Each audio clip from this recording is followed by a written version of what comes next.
The hatch seal breaks with a hiss. Pressurized air escapes, carrying the sterile scent of recycled oxygen into something thicker, heavier. Through the visor, light reflects off a surface so intensely that the auto tint blacks out completely for 2 full seconds. A warning tone chirps in the helmet. Then the tint adjusts and the world reveals itself. Gold stretches in every direction. Not ore, not dust. Solid, machined gold terrain that has been melted and fused and refrozen across geological time. The horizon curves too sharply for a planet this dense. The suit is HUD flashes, surface composition 100% AU, surface temperature 287 Kelvin, 14 degrees Celsius. You could walk barefoot here, if gravity permitted. Beneath the sole, the gold gives.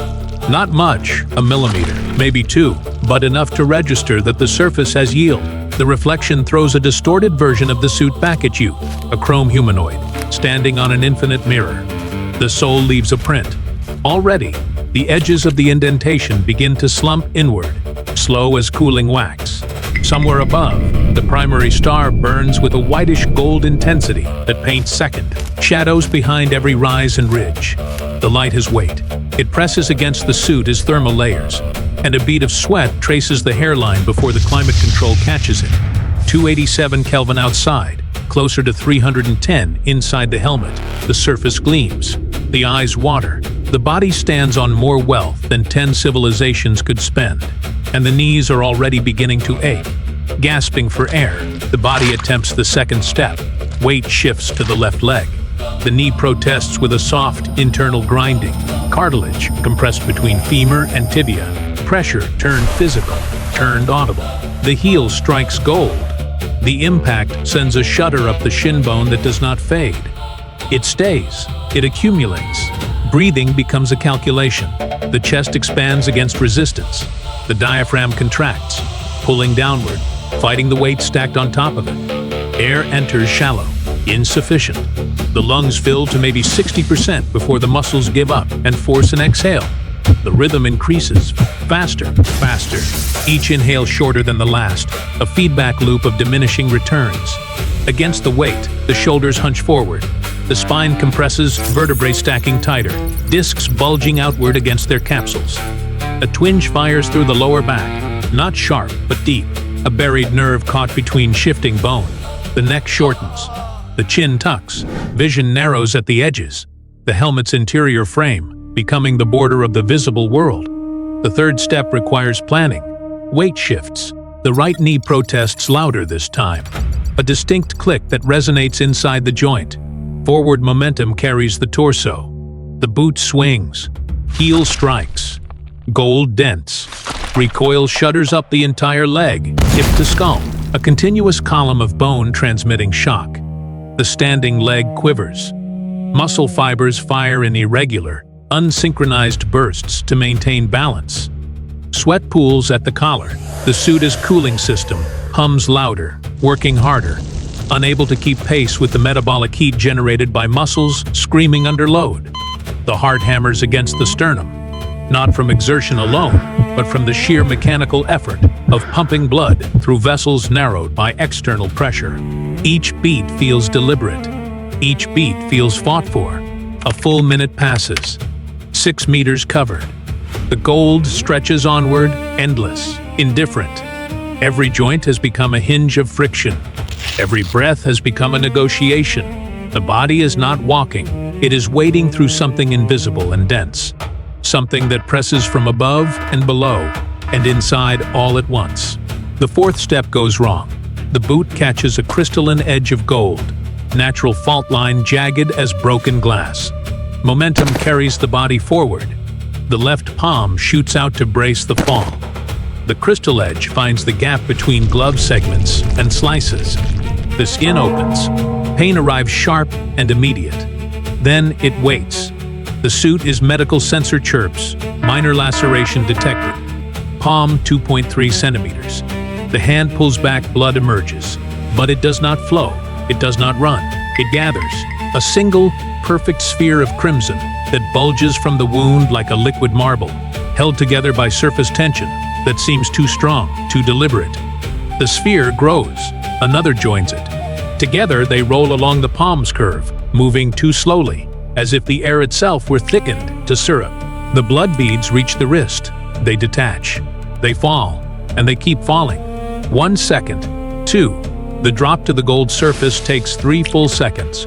A journey of 30 centimeters that stretches like a slow-motion camera capture. Impact. The sphere flattens into a point of red, then slowly begins to sink into the porous gold. The suit is medical scanner beeps again. The tone is different this time, harsher. A red glyph pulses in the HUD's corner. Caution, localized temporal anomaly detected. The blood on the gold spreads at the wrong speed. Everything spreads at the wrong speed. Through the glare and the haze of exertion, a shape interrupts the gold, not natural. Geometric, angular lines against the organic curve of the terrain. A ship, old design, pre-streamlined, all boxes and panels and exposed antenna masts. The hull sits half buried in gold that has flowed around it like frozen liquid, embracing the metal in a golden fist. The approach takes 4 minutes of agony. Each step decomposes into its component: tortures, weight, compression, recoil, balance, repeat. The hull markings come into focus through the visor. 3 faded letters, star-spangled, barely legible through oxidation and impact damage. USA below them, a date stenciled in paint that has peeled to ghosts. 1971. The knees buckle. Gravity wins. The body folds forward, landing on hands and knees, and the impact rattles teeth inside the helmet. At eye level now, the wreckage looms closer. A hatch, slightly ajar, dark inside. The gold surface reflects the ship's silhouette, doubling it, making it seem larger than physics allows. Somewhere in the bones, a vibration begins. Not from the fall, but from something beneath the surface. Something building. Millions of tons of pure gold surround you, but your body is screaming warnings. A 156-year-old shipwreck lies ahead.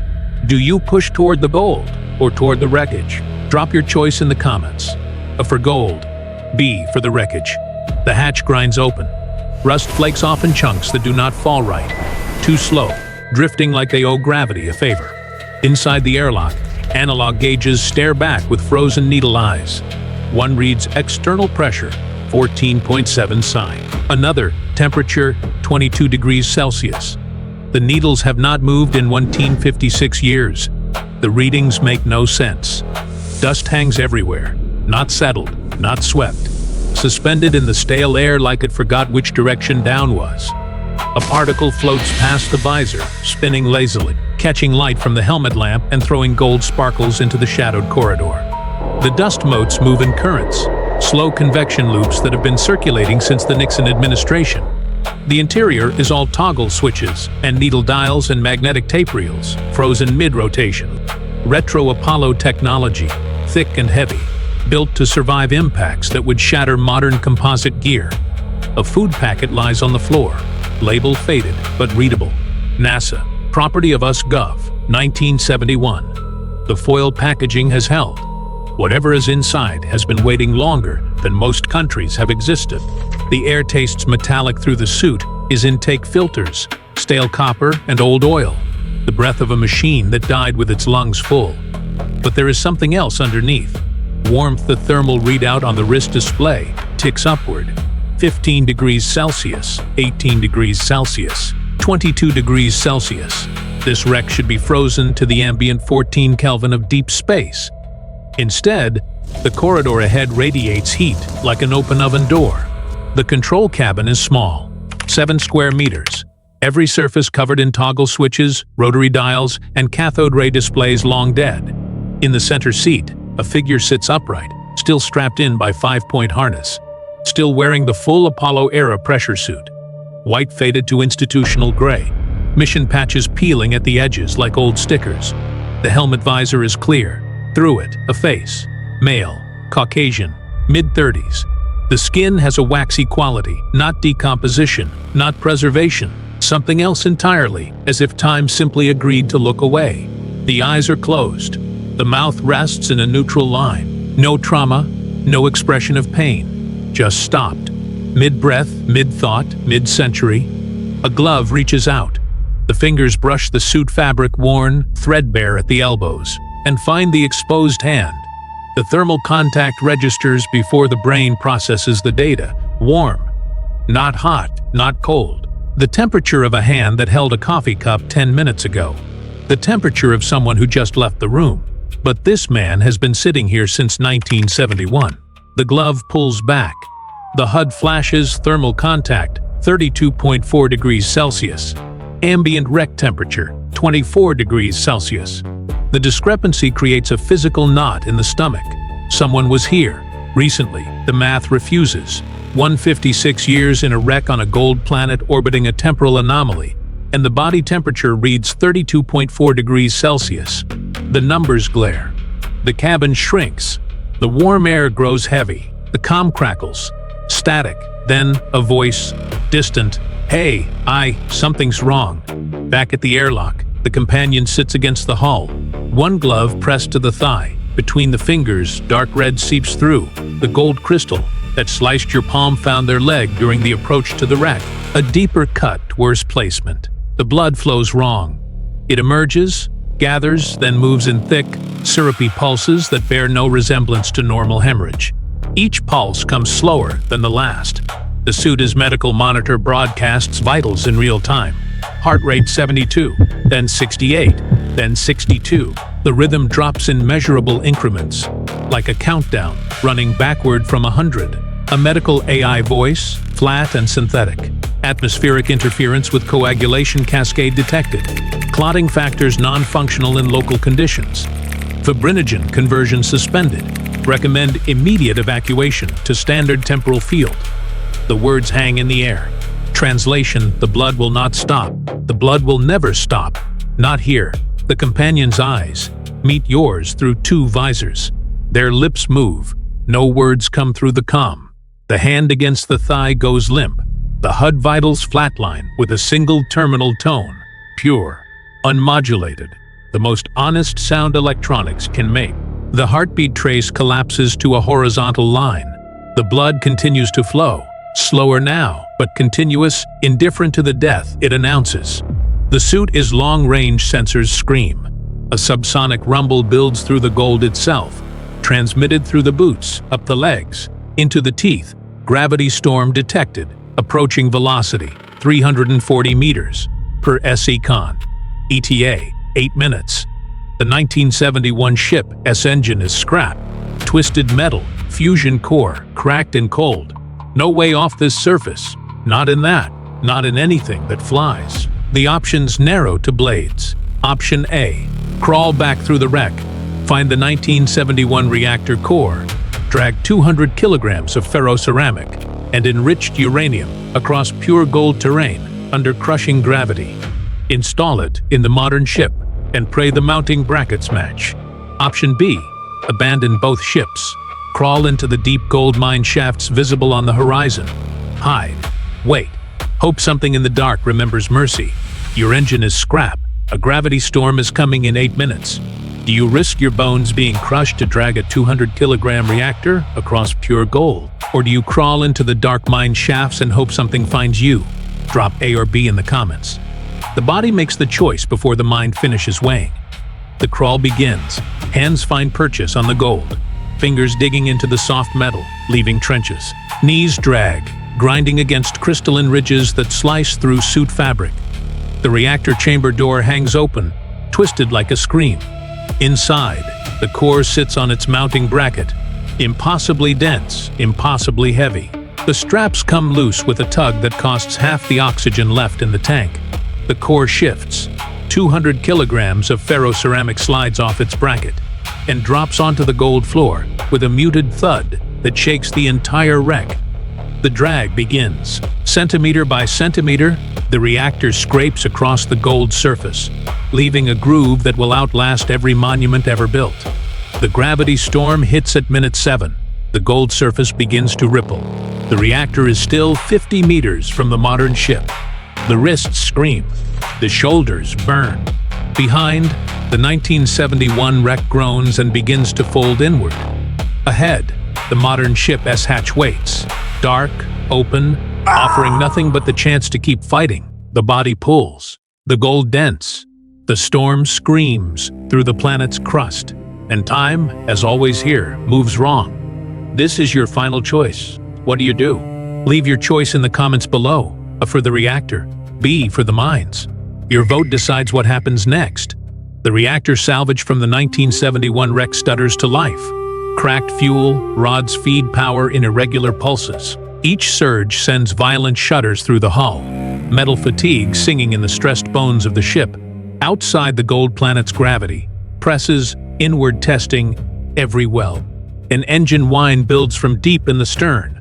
Low at first, a mechanical growl, then climbing note by note into a shriek that competes with the gravity storm beyond the hull.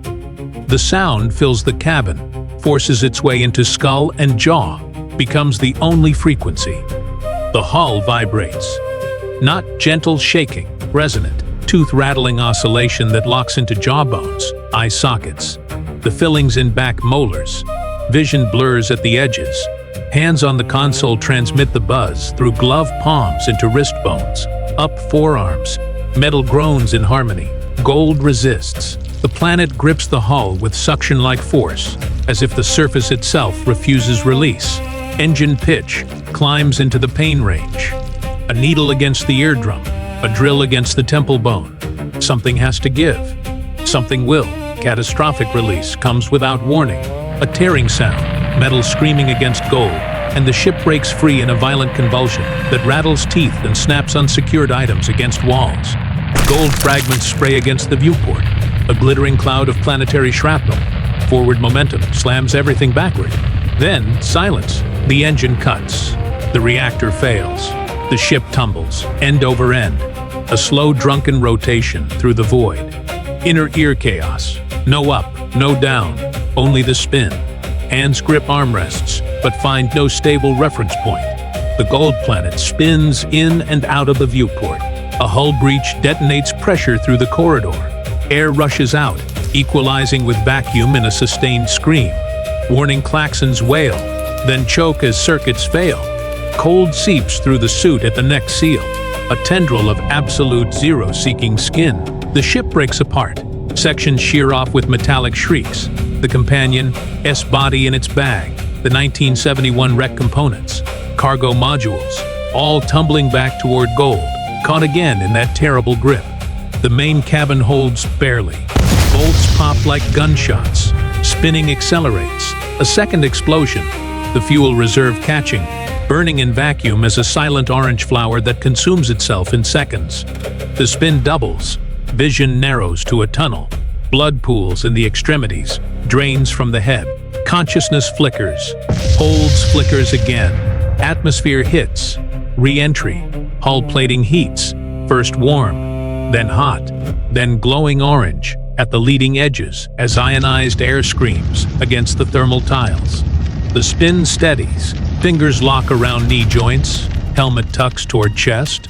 Arms wrap tight. Viewport shows blue. Blue, and then ground. Impact arrives as a white flash. Spine compresses against the seat. Structural failure sings through the frame.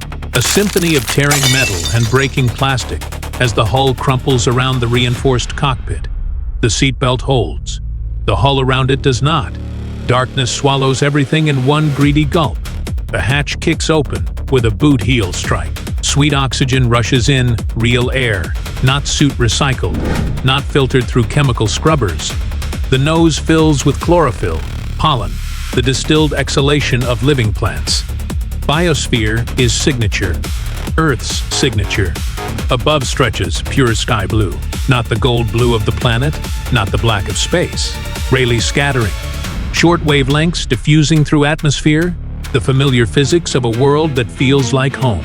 Gravity, calibrated for crushing weight, overcompensates. A step becomes a jump, a floating drift that overshoots. Hands contact soft soil. Green grass blades curl between gloved fingers, pressing upward with living resilience. Damp with morning condensation and the earthy scent of root and worm. The helmet twists off. Air hits face. Temperature perfect. Moisture balanced, carrying organic volatiles. The brain recognizes before thought. White cumulus clouds drift. Mundane. Miraculous. Blue sky. Real air. Gravity that does not hate you. Do you laugh, or do you check if it is real? Sitting up tracks the sun across an unfamiliar arc. Angles do not match memory. Too high. Too fast. Wrong declination. Wrist display activates star charts from 2127 in pale holographic blue. Constellations unrecognizable. The Big Dipper, handle bent wrong. Orion, shifted. Alien. Calculation runs automatically. 83 hours on the gold surface multiplied by the time-dilation ratio. The number blinks. 300,000 years. The Pleistocene, epoch.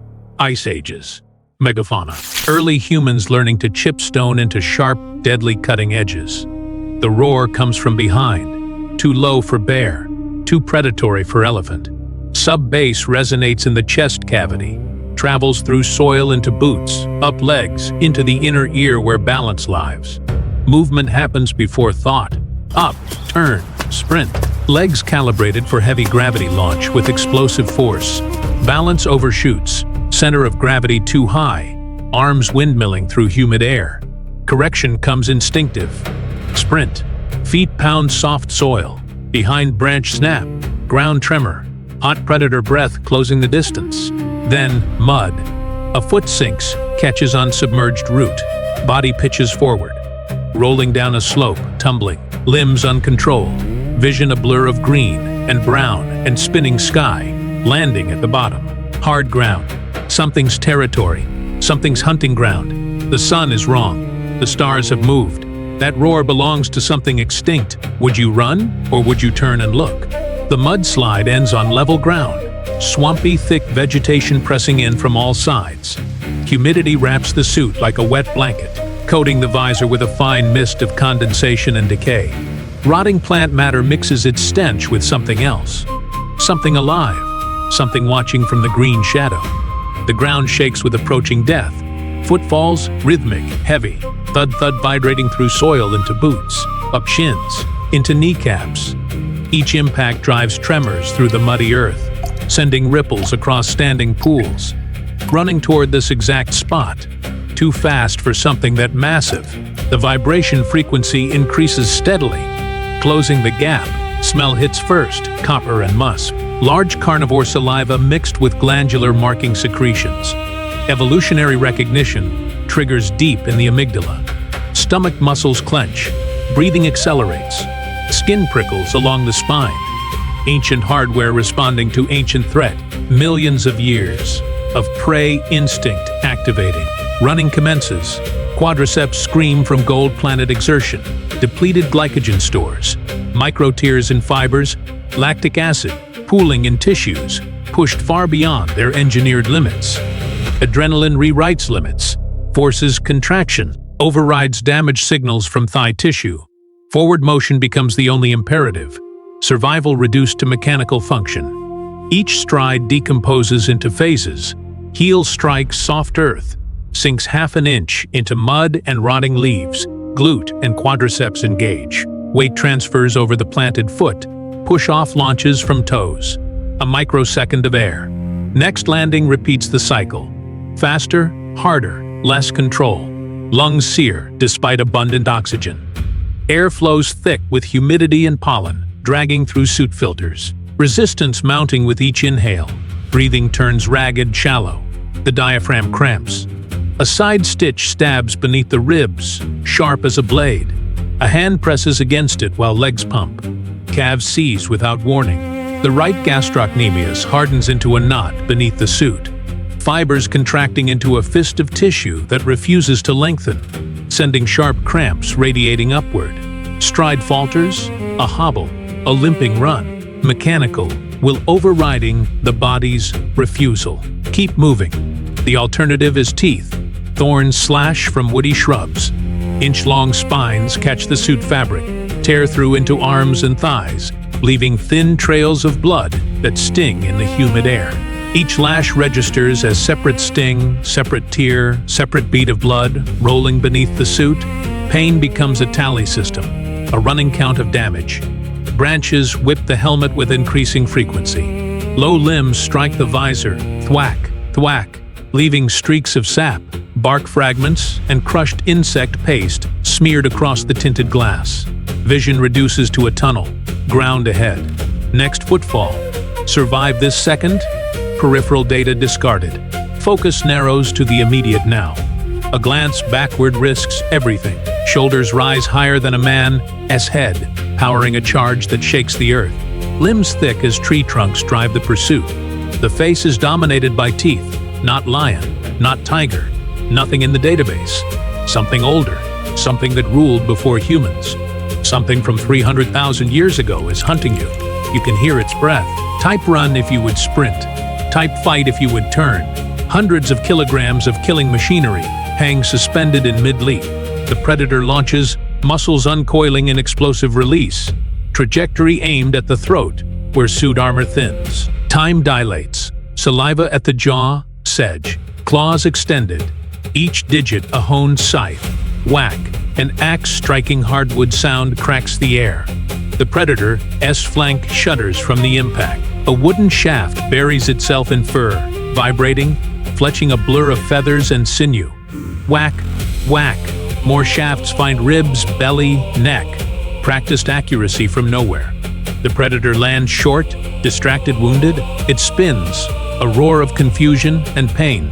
Its calculation violently rewritten by new variables. Face visible, elongated canines like daggers. Yellow eyes with vertical slits. A skull built around bone-crushing bite force. They emerge from the trees and undergrowth, human-shaped bipedal, smaller than modern frame, but moving with coordinated precision. Pack hunting geometry. Shared intention radiates between them without visible signal. 5 individuals. 6 more behind. Flanking positions, cutting off retreat. Spears rise overhead in unison. Stone tips, chipped flint, volcanic obsidian, catch the light with edges sharp enough to split a single hair. The formation speaks without language. Numbers, coordination, establish dominance in this territory.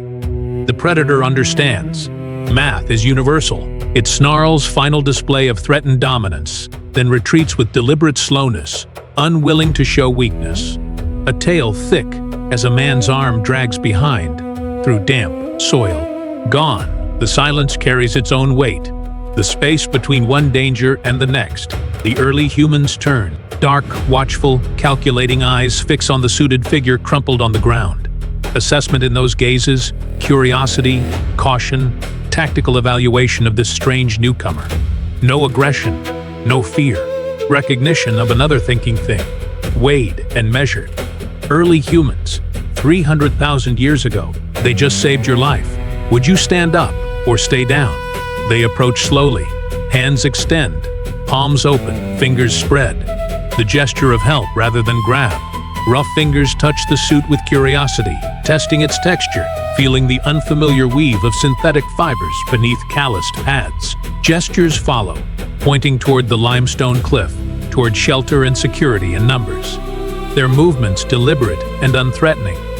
The cave entrance gapes, a black mouth in weathered limestone. 4 early humans support the suited figure, rough hands under arms, guiding each step with surprising strength. Light to dark, abrupt, absolute. Visor low light amplification kicks in, painting everything phosphor green. A fire burns in a central pit, roughly 1 meter across. Branches and dry dung feeding low, steady flames. Smoke rises in a thin column, finds a natural vent overhead, disappears. The floor is layered with animal skins, pelts of many species, soft with oils, smelling of smoke and use. Other humans occupy the space. Children press behind adult legs, wide eyes reflecting firelight. An older individual sits apart, graying hair, lined face, posture earned through survival. Shaman, elder, the one who knows which plants heal, which sounds in the dark mean death. Realization arrives like a gravity spike. 83 hours on gold multiplied by time dilation equals 300,000 years. These faces, early Homo sapiens, anatomically modern, culturally distant. 3,000 centuries of evolution separate them from everything known. The weight of the number presses against the sternum, 300,000 years of separation, of ice and migration, and genetic drift, all compressed into the span of a single breath held too long. Fire, tools, language, low melodic structured sounds passing between them, grammar and syntax encoded in vocal cords, shaped exactly like yours, earliest human software running on earliest human hardware. The spark, everything. Cities, nations, spaceships, gold planets, starts right here. Tools rest nearby, a hand axe chipped to fine edge, a bone needle with an eye drilled through, a leather bag sewn with precision. Not primitive, foundational. Every invention after builds from these principles, established by minds as capable as any in the future. The nearest face fills the firelit frame. High cheekbones, rounded cranium, prominent chin, skin weathered and scarred by a life without medicine, without shelter, without support systems. Eyes watchful, intelligent, aware, assessing this visitor from an unimaginable future. Human eyes, unchanged. Outside the cave entrance, the sun drops fast beyond the limestone ridge. Darkness brings predator calls. Multiple, coordinating, surrounding the shelter with growing urgency. Early humans, tense, in unison. Hands find spears by feel in the gathering dark, eyes never leaving shadows beyond the firelight. Fresh fuel feeds the flames. Night claims the valley. 300,000 years ago. These are your ancestors. They have fire, tools, language, the beginning of everything. What would you say to them? If you could, this is your final choice. What do you do? Drop a comment. Every choice shapes what happens next. The first predator lunges alone. A test. Stone teeth flash in firelight, then withdraw into the dark shoulder of the night. Not a full attack. A measurement. The cave mouth holds 6 humans, 5 spears, 1 guttering flame. Numbers noted. Reported to the pack in growls too low for human ears. Fist-sized stones fly from human hands. One cracks against a predator's shoulder, a yelp, a recoil. But there are more hunters than rocks. The math is simple, and the math is wrong. A shortened spear jabs from the line. Stone tip finds flesh, draws a dark line. The predator snaps. The shaft splinters like dry grass. Now there are 4 spears. A child cries, high, piercing. The sound of prey, a vulnerability of calories. Unguarded. Growls layer over each other. Eyes press forward. 2, 4, 8 points of reflected flame. The semicircle compresses. The buffer between firelight and teeth shrinks to the length of a forearm. The elder sings, low, rhythmic, repetitive, sound technology older than agriculture, older than pottery. The chant weaves under the growls, under the crying, under the crack of embers. The defensive line steps back. 1 pace, 2, cartilage grinds in knee joints. Fingers tighten around wood and stone. The fire still holds, but the space it guards grows thinner than skin. The suit HUD flickers against the cheek. 1 battery remaining. Emergency flare charge. Thermal explosive rated for deep space distress signaling. Enough lumens and Celsius to register on orbital scanners. In a closed hand, the weight of it pulls downward, solid and certain as a thrown stone. HUD text pulses, emergency use only. The calculation writes itself in synapse and smoke. Fire plus explosion equals heat and light sufficient to drive back anything afraid of flame. In the Pleistocene, the unknown is infinite, but fire everything fears. 1 detonation, 1 miracle above a cave mouth, 1 godflash in the timeline of a species that has not yet imagined gods. And history, the slow, grinding, unwritten history of every birth and murder between here and the stars, shifts on its axis. A spear snaps somewhere to the left. The sound is clean and final as a period at sentence's end. Your hand finds the battery at the suit, his thigh. Fingers close around polymer casing. Inside, plasma and potential. Packed chemistry, waiting for permission to become catastrophe. Option A, step through the defensive line. Thumb the activation. Become lightning. Become thunder. Become the first god these humans will ever know. Save the tribe that dragged you from the mud. And in saving them, redraw the map of every war, and every hospital, and every first kiss between this fire and the far future of fleet and fiber. Option B, press into the deepest shadow where the cave wall meets the floor. Become witness only, non-interference. The timeline preserves itself. Your existence preserves itself. Stone tipped sticks against 60 kilograms of engineered muscle and teeth. Watch them die. Watch the fire that first knew you go out. An early human turns. Firelight catches the brow ridge, the jaw, the eyes, your bone structure, your mitochondrial DNA singing recognition across 300 millennia.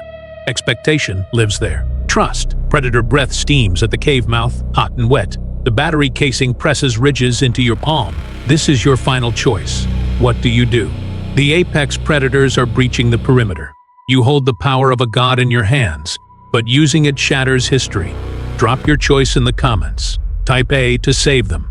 Type B to hide. Let's see how many of you make it out alive.